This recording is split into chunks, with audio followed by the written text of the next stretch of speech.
Televisa presenta. Buen día compañeros y maestra, yo soy Carlos y me acompaña mi compañero Diego. Nosotros les vamos a hablar un poco acerca de la Revolución Cubana y la Guerra de los Misiles. Había una vez una república. Tenía su constitución, sus leyes, sus libertades, su presidente, un congreso, tribunales. Todo el mundo podía reunirse, asociarse, hablar y escribir con entera libertad. Una mañana, la ciudadanía se despertó estremecida. A las sombras de la noche, los espectros del pasado se habían conjurado mientras ella dormía, y ahora la tenía agarrada por las manos, por los pies y por el cuello. Aquellas garras eran conocidas, aquellas fauces. Un hombre llamado Fulgencio Batista acababa de cometer el horrible crimen que nadie esperaba. Este es un fragmento del discurso que escribió Fidel Castro en 1953 como defensa cuando lo arrestaron.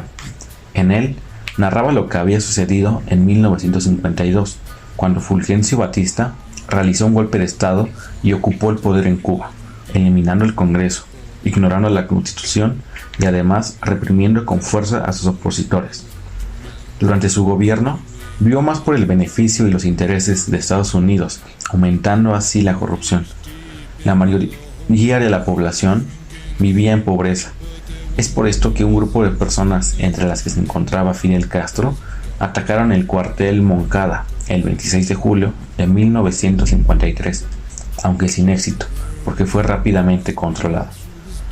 Cuba vivía una situación muy grave, mucho desempleo. La población se encontraba empobrecida, sin tierras para cultivos y no tenían acceso a servicios de salud ni educativos, mientras que las grandes compañías explotaban el azúcar y el ganado.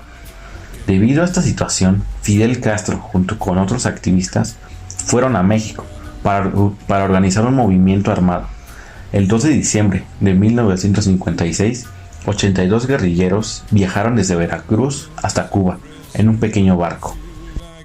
Cuando llegaron a la costa de Cuba, el ejército ya los estaba esperando, y solo sobrevivieron 18 guerrilleros, los cuales se asentaron en una zona rural de la isla para establecer una base de operaciones en donde pudieron organizar a pequeños grupos armados. Mientras tanto, el gobierno de Estados Unidos intentó ayudar a Batista a salir de la isla, pero él se negó y se lanzó contra los rebeldes. Al ver esto, los campesinos, los partidos políticos y los movimientos urbanos se unieron a Fidel y sus revolucionarios, y gracias a esto, el 1 de enero de 1959, lograron entrar a La Habana. Ya acorralado, Batista decidió huir hacia Miami. Como respuesta a estos conflictos, Estados Unidos inició un bloqueo contra Cuba en octubre de 1960. Además, promovió la expulsión de Cuba de la Organización de Estados Americanos. El gobierno de Cuba se declaró abiertamente comunista y estableció una alianza con la Unión Soviética.